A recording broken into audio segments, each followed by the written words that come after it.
Why the fuck are houses still going up when no one can afford them? That's the million-dollar question, isn't it? Or should I say, the half-a-fucking-million-dollar question, because that's probably what a shack costs these days. You think this makes no sense? Well, get ready, because it's about to make even less fucking sense. Down payments are a goddamn lie. You've been told that you need a fat 20% down payment to buy a house, right? That's like saying you need to climb Mount Everest before you can get your driver's license. Bullshit. They've lowered the bar so low you'd have to be trying to limbo in hell to not hit it. Here's the deal. Your wages have been stagnant while house prices have skyrocketed. The average house price went up $100,000 in 3 years, while your salary is basically the same. You think saving 70% of your check is gonna help? That shit barely keeps up with the house prices going up. So what happens? Banks and lenders, those slimy bastards, have lowered down payment requirements to make it look like you can afford it. Some are even going down to 1%. Yeah, you heard that right. 1%. Now you're saddled with a mountain of debt and a house you can barely afford. To get you hooked, then they fuck you dry. The market is a goddamn mess. Here's the real shit, it's all supply and demand. Why aren't people selling? Because they're not fucking stupid. Most people are locked into sub 3% mortgages,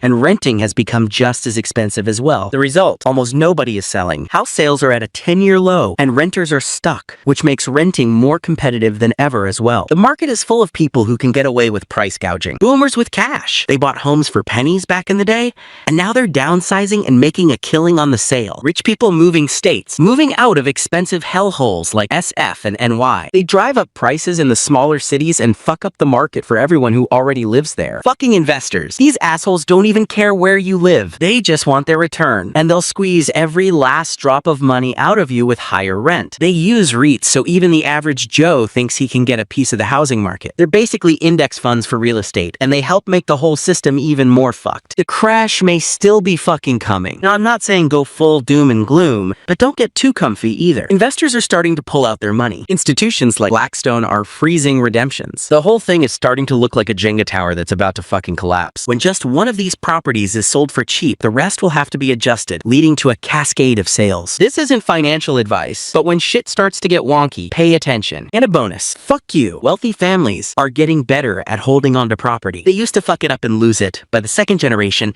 but now they're learning, and now we are starting to see actual families turning into nobility with a fucking empire to their name. This is a shit show. Don't get brainwashed into thinking you have to play this rigged game. The housing market isn't about providing homes. It's about squeezing every penny out of you. You need to wise up, get informed, and do whatever the fuck it takes to not get screwed. Now go educate yourselves, you goddamn degenerates, and maybe buy some coffee from our sponsor, because you're going to need it.